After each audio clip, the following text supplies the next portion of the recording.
벗을 위하여 목숨을 바치는 것보다 더 큰 사랑이 없다. 왜 예수님께서 여러 가지 사랑의 유형이 있는데 그 중에 벗을 위하여 목숨을 바치는 것, 친구 간의 사랑을 제일 큰 사랑이라고 그랬을까? 사랑 그러면 제일 먼저 떠오르는 게 뭐죠? 청춘남녀의 사랑, 연인들의 사랑인데 아마도 그게 제일 강렬할 겁니다. 제일 강력한 사랑인데 왜 그게 제일 큰 사랑이 아닐까? 왜 연인들의 사랑이 친구 간의 우정보다 더 큰 사랑이라고 말할 수 없는 걸까? 저는 그 이유가요. 연인 간의 사랑, 부부의 사랑은 배타적입니다. 독점적이에요. 동시에 두 사람하고 더블 데이트를 하면 안 됩니다.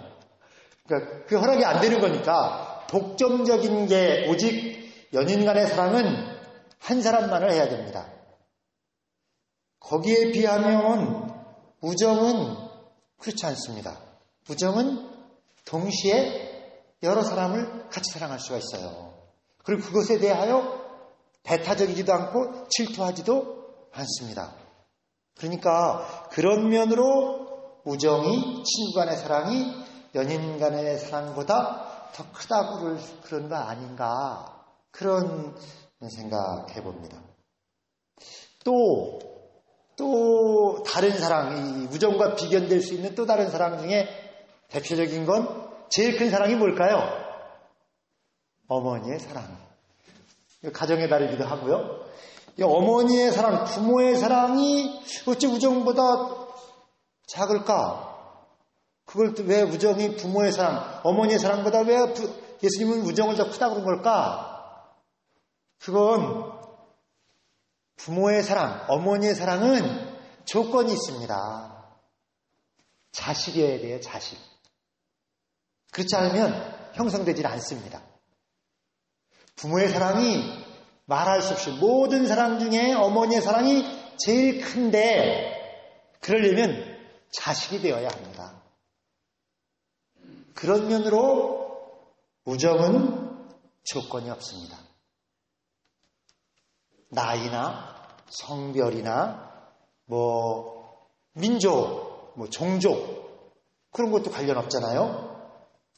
그러니까 그런 면으로 친구 간의 사랑은 부모, 자식의 사랑, 어머니의 사랑에 비견하면 조건이 없다는 것이 더 큰 것 아니겠는가. 하여간 예수님은 친구 간의 목숨을 바치는 사랑이 최고의 사랑이라고 말씀하십니다.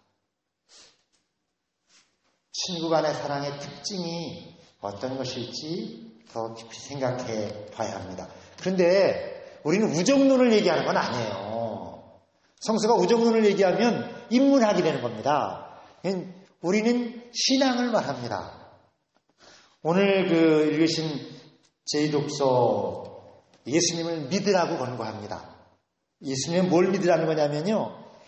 예수님이 우리 사람과 똑같이 사셨고 우리랑 함께 지내셨는데 그분이 하느님의 아들이시고 그분이 구세주라는 걸 믿으라는 거예요.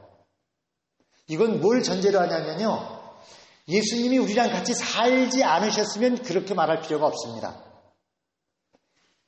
예수님이 그냥 신적 존재로 사람들에게 신비하게 나타나셔서 사람들에게 하느님을 알려주고 부활의 신비도 특별하게 드러내셨으면 말 안 해도 예수님을 믿습니다.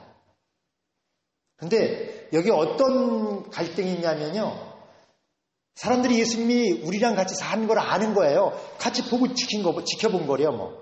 손으로 만지고 함께 밥을 먹고 함께 배를 타고 함께 길을 걷고 함께 살았습니다. 우리랑 똑같았어요. 그런데 그분이 하나님의 아들이시다. 그분이 구원자시다는 걸 믿으라는 겁니다. 그러니까 이 그리스도교의 복음 안에는 지금 우리 시대의 사람들은 잘 겪지 않은 특별성이 성서 기록 안에 담겨 있는 거예요. 직접 예수님과 함께 살았던 이들, 예수님을 만져보고 예수님의 숨결을 느꼈던 이들이 그렇게 고백합니다. 그분이 구원자이십니다. 그분이 하느님께서 우리를 위하여 예비하시고 보내신 그리스도이십니다. 본래 처음에 우리가 하느님의 백성이다, 우리가 하느님의 자녀들이다 했던 사람들이 있습니다. 지금도 여전히 그렇게 말하고 있는 이들이 유대인들입니다. 근데 크리스찬들은 그렇게 깨달았어요. 본래 그들이 혈통적으로 아브라함의 후손이라는 혈통 때문에 그 특권을 갖고 하느님의 자녀로 불림받았는데, 그들이 하느님께서 보내신 구원자를 배척하고 그들이 하느님께서 보내신 하느님의 아들이요 구세주이신 분을 십자가에 달아 죽임으로써 그들은 생명나무에서 떨어져 나가게 됐다는 거예요. 그리고 크리스찬들, 예수님을 믿는 그리스도인들이 그 생명나무에 다시 접붙여져서 우리가 이제 하느님의 새로운 자녀들이다. 그래서 크리스찬들이 뭐라고 말했냐면요, 우리가 새 이스라엘이다. 옛 이스라엘은 유대인들이고요, 우리가 새 이스라엘이다. 그렇게 선언했습니다. 그게 신약성서에 나오는 거예요. 로마서에 나오고 바울이 그렇게 선언하고 있는 겁니다. 우리가 새 이스라엘이다.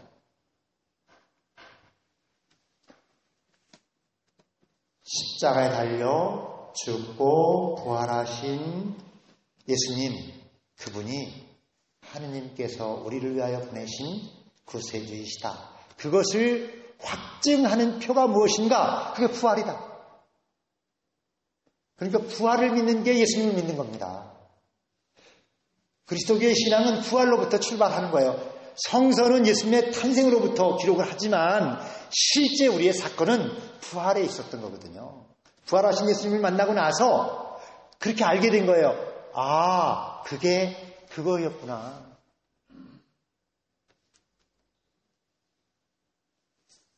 오늘 예수님께서 우리가 그렇게 믿어야 하는 그 예수님께서 제자들에게 이제 친구하자, 이제 너희랑 나랑 친구하자 그러십니다. 친구가 되는데 어떤 조건이 있는 거라면요, 예수님이 그러실 수 없습니다. 그냥 친구는 저와 친구해, 그럼 친구가 되는 거예요. 그냥 거기에 어떤 전제 조건이 없습니다. 예수님께서 그러실 수 있는 거예요. 친구하자. 그런데 예수님이 친구하자고 그랬는데 아무리 그래도 제자들은 친구로 부를 수가 없는 거예요. 그래서 우리의 스승이시고 주님이시고 우리가 지금 구원자라고 구세주라고 부르는 그분을 어떻게 친구라고 부르겠습니까? 이렇게 아무리 예수님이 그래도 여전히 예수님은 우리의 스승이시고 주님이십니다. 도저히 예수님을 친구라고 부를 수가 없는 거예요. 여러분은 어떠십니까? 이 성서 말씀 우리가 잘 알고 있는 내용이에요. 여러분은 예수님을 친구라는 느낌으로 이렇게 대보십니까? 제자들도 이게 쉽지는 않았을 겁니다. 근데 예수님이 왜 친구라고 하자고 그러시죠? 본래는 제자들이 예수님을 누구로 섬겼냐면요, 주인으로 섬긴 겁니다. 주인. 종처럼 지낸 거예요. 성서 말씀 볼까요? 이제 나는 너희를 종이라고 부르지 않고 벗이라고 부르겠다. 왜냐하면 종은 주인이 하는 일을 모른다. 그러나 나는 너희에게 내 아버지에게서 들은 것을 모두 다 알려주었다. 종은 책임이 없습니다. 종은 시키는 대로만 하면 돼요. 그러니까 실제로 예수님께서 제자들에게 요청하신 건 더 큰 사랑을 요청한 겁니다. 여러분은 예수님의 그 마음, 친구는 서로 안다는 거예요. 종은 모른다는 거예요. 종은 그냥 알 필요가 없어요. 시키는 대로만 하면 되니까.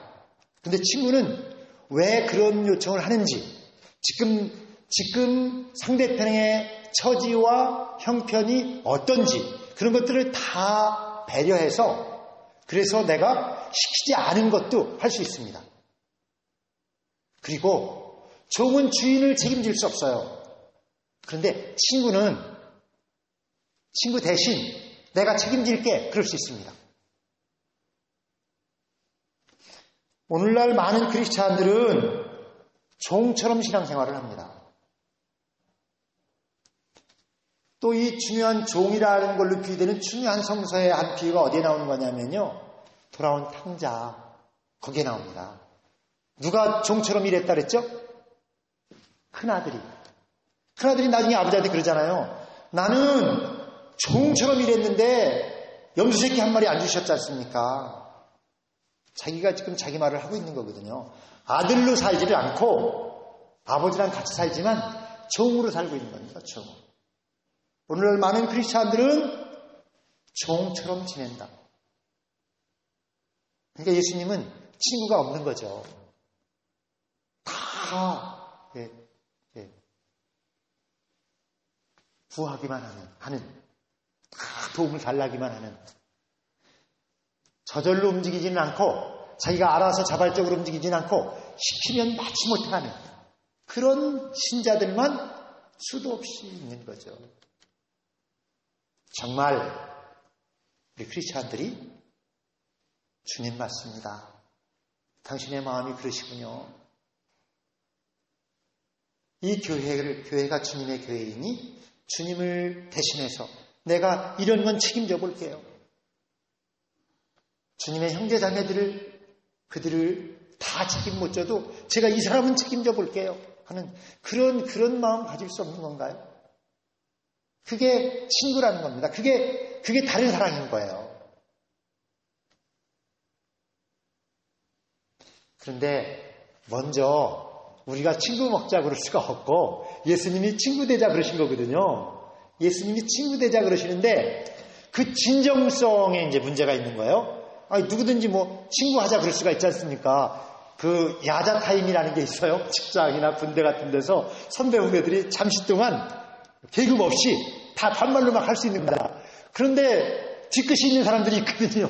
그거 끝나고도 그 진정성을 어떻게 믿을 수 있는가? 예수님께서 인간들과 같아지시기 위해서 하늘 보좌로부터 이 땅으로 내려오십니다. 그것을 빌립보서에서 그렇게 말합니다. 그리스도 예수는 하느님과 본질이 같은 분이셨지만 굳이 하느님과 동등한 존재가 되려 하지 않으시고 오히려 당신 것을 다 내어놓고 종의 신분을 취하셔서 우리와 똑같은 인간이 되셨습니다. 우리가 종처럼 사니까 그분이 직접 종처럼 내려오신 거예요. 친구가 되기 위해서는 더 좋은 처지에 있는 사람이 더 어려운 처지에 있는 사람의 형편으로 내려와야 합니다.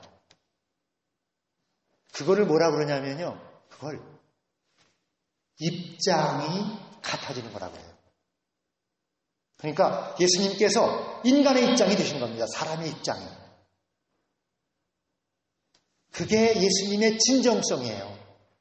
내가 나의 모든 특권, 하느님 아버지 신적 특권을 다 내려놓고 너희와 똑같은 사람이 된다. 그래서 사람이 되는 게 그렇게 중요한 겁니다. 하느님께서 사람이 되셔서 우리와 똑같은 입장이 되셔서 내가 너의 입장을 이제 안다. 그냥 하느님이시니까 내가 너를 다 알아. 그래도 뭐 문제가 없을 텐데 그거보다 우리와 똑같아지셔갖고 내가 너와 같잖아. 이 입장의 동일화, 입장이 같아지신 것, 이것을 하느님의 사랑이라고 말합니다.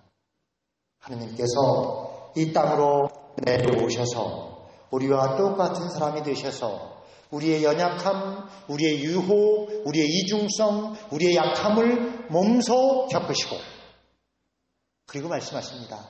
내가 너를 안다. 그때 안다고 말할 수 있는 거예요. 그래서 예수님의 친구가 되자 하신 말씀의 진정성을 의심하지 않습니다.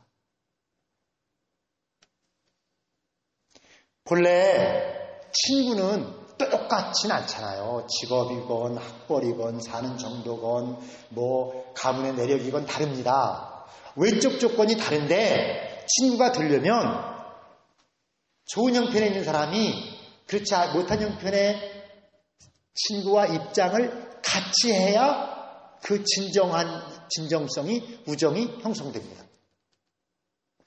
그러니까 이제 예수님께서는 우리에게 그러시는 겁니다.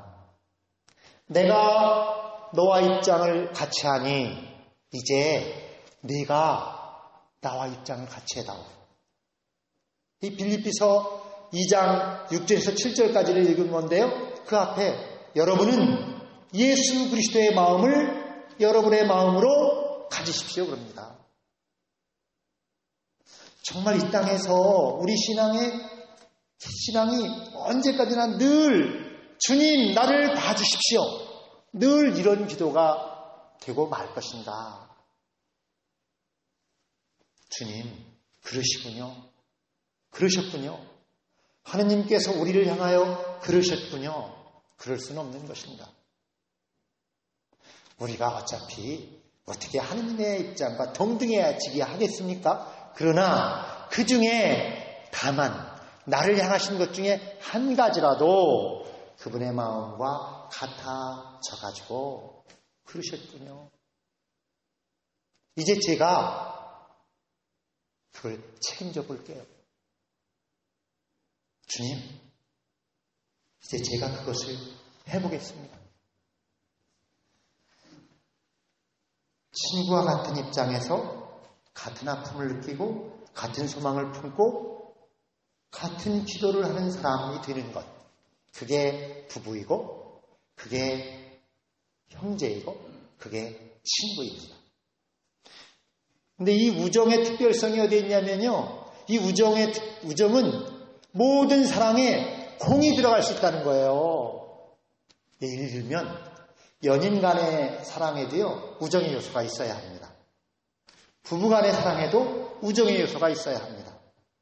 심지어 부모와 자식의 사랑 속에도요. 우정의 요소가 있습니다. 이제 나이 드셔서 느끼는 거 있잖아요. 나중에 모든 딸들은 엄마의 친구가 됩니다. 모든 아들들은 아버지의 친구가 됩니다. 우정의 특별성은 모든 우정을 깨트리지 않고 우정의 요소가 포함될 수 있다는 거예요. 오늘 예수님께서 우리에게 말씀하십니다. 내가 너희와 입장을 같이 한다.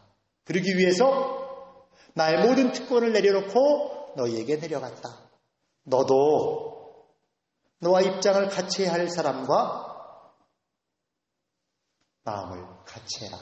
그게 안 되고 있으면 내가 버려야 할 것, 내놓아야 할 것, 너의 특권을 내려놓고 그곳으로 내려가라. 우리 거기에서 함께 만나자. 오늘 이 예배 중에 우리를 향하신 예수님의 마음을 우리가 알고 우리가 그 예수님의 마음에 동화되고 그리고 그 사랑으로 하나 되는 은총이 함께하기를 성부와 성자와 성령의 이름으로 말씀드립니다.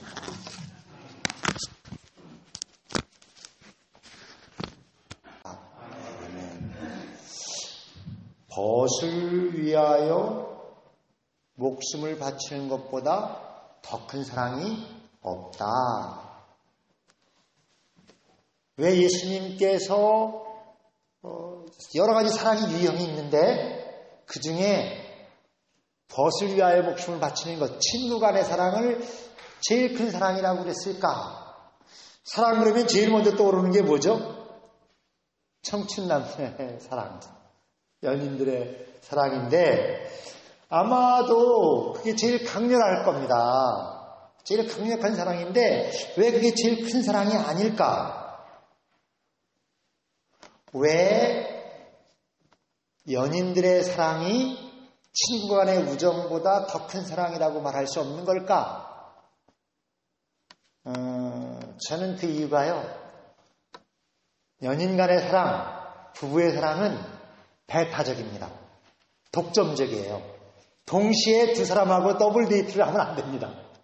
그러니까 그 허락이 안 되는 거니까 독점적인 게 오직 연인 간의 사랑은 한 사람만을 해야 됩니다. 거기에 비하면 우정은 그렇지 않습니다. 우정은 동시에 여러 사람을 같이 사랑할 수가 있어요. 그리고 그것에 대하여 배타적이지도 않고 질투하지도 않습니다. 그러니까 그런 면으로 우정이, 친구 간의 사랑이 연인 간의 사랑보다 더 크다고 그런 거 아닌가, 그런 생각해 봅니다. 또 다른 사랑, 이 우정과 비견될 수 있는 또 다른 사랑 중에 대표적인 건 제일 큰 사랑이 뭘까요? 어머니의 사랑. 가정의 달이기도 하고요. 이 어머니의 사랑, 부모의 사랑이 어찌 우정보다 작을까? 그걸 또 왜 우정이 부모의 사랑, 어머니의 사랑보다 왜 예수님은 우정을 더 크다고 그런 걸까? 그건 부모의 사랑, 어머니의 사랑은 조건이 있습니다. 자식이어야 돼요, 자식. 그렇지 않으면 형성되질 않습니다. 부모의 사랑이 말할 수 없이 모든 사랑 중에 어머니의 사랑이 제일 큰데 그러려면 자식이 되어야 합니다. 그런 면으로 우정은